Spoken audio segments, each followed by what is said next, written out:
Bismillahir Rahmanir Rahim. Ma tahay qof ku edit gareeyo computer ama laptop videoyada uu YouTube ku soo gudbiyo misana Facebook page ama caadi ahaan tab uu edit gareeyo laptopkaaga imtixaan ma ku diyaarisaa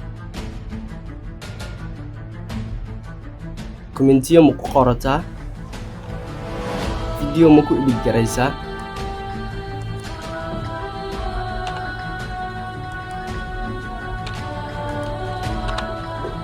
adigoo weli isticmaalaya keyboardka laptopkaaga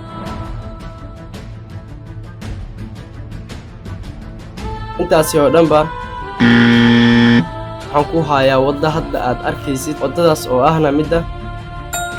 waxaa sugaysin let's go isticmaalka badan keyboardka wax lagu qoro ama wax lagu edit gareeyo mise imtixaanada lagu diyaariyo waadhowga wax lagu qoro wuxuu keeni karaa ama uu sababi karaa inuu number kamid ah mise xaraf kamid ah keyboardka uu ku dhago computerka keyboardka samayntiisana waxay qaadan kartaa ku dhawaad ilaa $20 lacag kor loo dhaafayo maanta waxaan ku hayaa sabab aad uga maarmi kartid laptopkaaga mise computerkaaga keyboardka uu leeyahay waxaan hayaa keyboard wireless ah fiilo aan lahayn computerkaaga markuu xaggan aalo waxaad ka isticmaali kartaa ku dhawaad ilaa iyo 4 tilaabo 5 tilaabo meel kasii xageysa saa ujeedada waad isticmaali kartaa sida keyboardada caadiga lagu bartayna ma ahan mid ku dhagan nambarada keyboardka waa mid ka soo fog markii aad riixdida ilaa hoos u soo riixmaayo mana fududa in uu ku dhago keyboardka number sidaa kale wuxuu sii wataa mouse oo asigana wireless ah labadoodana inaad isdul saarto waxaad ku isticmaali kartaa ilaa 5 tilaabo okay sidee ku heli kartaa waxaa ku heli kartaa goob walba aad joogtid meel electric hadday leedahay way kuu fududahay inaad heshid khaasatan waxaa halkan ka marneen baakadii uu ku yimaaday oo faahfaahintiisa oo dhammaystiran ku qoran tahay sidaan kuu sheegayna wuxuu ku shaqaynayaa wireless saa ujeedidba wireless ku shaqeynaya keyboardkan dad badan isweydiinaya qiimaha uu ku fadhiyo hadaa ku aragteen Facebook online ka lagu iibinayo wuxuu ku fadhiyaa online ahaan $12 ilaa $10 markii la iibinayo laakiin keyboardkan xaqiiqadiisa waxaad ogaanaysaa markii aad tagto goob lagu iibinayo oo dukaan electronic hadda waxa is leedahay $12 uu sheegayo ka soo bixin $7 ku fadhiyaa asiga mouse sida caadi ahaan mouse kaligiisa $4 la gadi jiray ka waran mouse wireless oo sii wato keyboardkan wireless uu ku yahay waa $7 ku badbaadayo $20 aad ku samayn lahayd hal number kaaga dhagay computerkaaga soo dhaw haddii aan sharaxaad kooban ka siiyo keyboardkan wuxuu u shaqeynayaa hab like awalan firstiga horta markuu keyboardka sidan yahay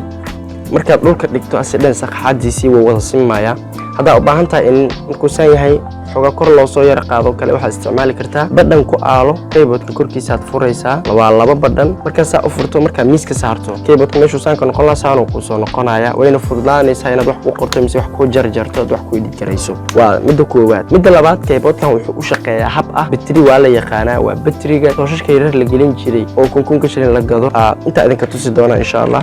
xaggan dambe ka furaysaa markaa sidaa uga furto wuxuu gadaal ku jirsaa ujeedid waa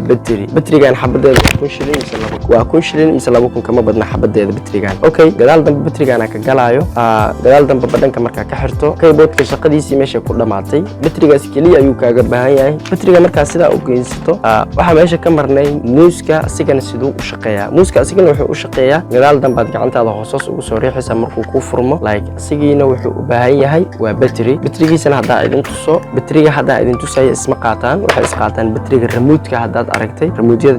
telefishinada bateriga loo isticmaalo waa midaan baterigan haddaa aragtay ama meel aad ku aragtay xabadeeda 3 ku in la gadaan jeclahay laba xab baterigan aad isticmaalaysaa kadibna si caadi ahaan ayuu kugu shaqeynaa markaa sidaa bateriga u geliso laba xab u qaataa kadibna waa xiraysaa muuska iyo keyboardka markaa sidaa bateriga u geliso waxaa ku harsanaa waxaa is leedahay siduu isugu xiriirayaa computerka keyboardka iyo muuska isugu xiriirayaan wireless soo qabsanaa meesha wifi-ga furana maya ma ahan wuxuu wataa USB yariis ah like USB ga u samaysan oo aad iyo aad u yar sida ujeediinba asigaa wato gadaalna wuu ku xiran yahay afkana sidan ayuu ugu furan yahay USB-gan ayuu wataa waxaa gelinaysaa meesha USB-ga uu ka gala computerkaaga caadi u gelinaysa markaa u gelisid kadib muusaska aad gelisid muuskana aad gelisid baterigiisa keyboardkana bateriga aad gelisid si caadi ah oo wax dhiban lahayn waxaa ku soo qabsami doono keyboardka iyo muuska isagoo faahfaahsanaa idin tusaaya aad indhihiina ku arki doontaan kaga bogsada insha allah soo dhawaada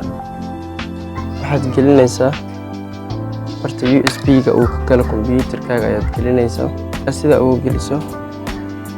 kadibna waxaa ku isticmaali kartaa sida ujeedidba computerka ayaa caadiga muuska ayaad ku isticmaalaysaa dadka isticmaalaya hadda sida ujeedid waxaan ka isticmaalayaa waa muuska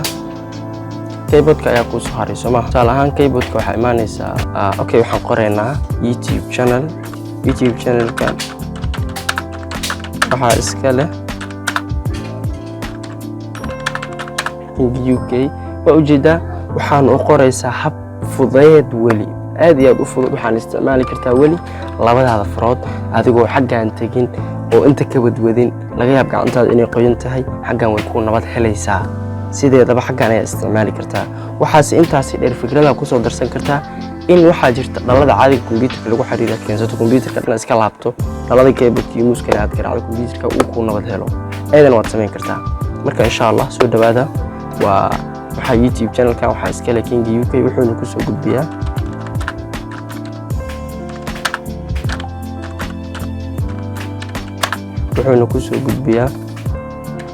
فيديوهات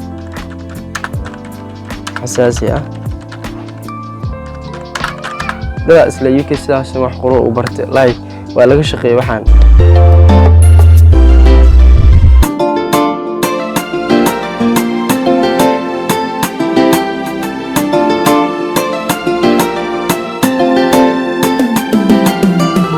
جسيرة الدم اللولايا مركان رايا هاي قصاري وحان دوتشير